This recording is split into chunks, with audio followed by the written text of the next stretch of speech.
Hi guys, back with another video. This is from the Journal Star, and it's self-made license plate earns Abingdon sovereign citizen an arrest. A self-proclaimed member of the sovereign citizen movement was arrested by McDonogh County Sheriff's deputy following a traffic stop on Tuesday. According to Sheriff Rick Van Brooker, the deputy performed a traffic stop on a vehicle driven by Daniel R. Stevenson, 40, of Abingdon at 2 p.m. near the intersection of Illinois Route 41 and US Route 136 east of Macomb. The deputy stopped the vehicle, according to Van Brooker, because there was a homemade license plate on the back of the vehicle. Stevenson refused to roll down his window or identify himself to the deputy, stating he was a sovereign citizen. Stevenson also had a knife in his leg. On his leg. After Stevenson refused to comply with the deputy's commands, the deputy broke the back window out of Stevenson's Ford Escape. Stevenson surrendered and was placed under arrest. He was transported to the McDonogh County Jail and was charged with resisting obstructing a police officer, driving while licence suspended and no valid registration. Van Brooker said Wednesday morning that Stevenson was also refusing to comply with having his photo taken for the booking process. His vehicle was impounded as part of that arrest. As of Wednesday morning, Stevenson will still be held on $150 cash bond. According to the FBI, the sovereign citizen movement is classified under domestic terrorism due in large part to the number of crimes committed under its ideology.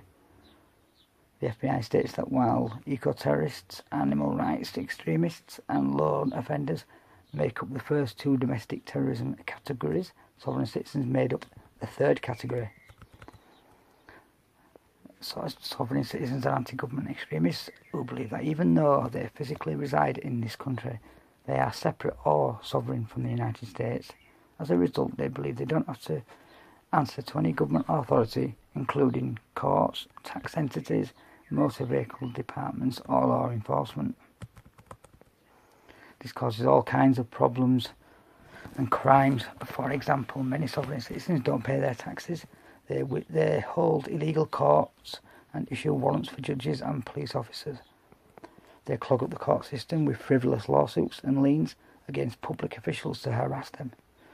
And they use fake money orders, personal checks, and the like at government agencies, banks and businesses. Well, the FBI stresses not every action taken under this banner of the sovereign citizen movement is a crime. The list of crimes committed by cells and individuals include murder and assault, threats to judges, law enforcement and government officials, impersonation of a police officer and diplomat, using counterfeit money, passports, license plates and driving licenses, and committing mortgage fraud. The FBI further states sovereign citizens are often confused with extremists from the militia movement, but while sovereign citizens sometimes use or buy illegal weapons, guns are secondary to their anti-government, anti-tax beliefs.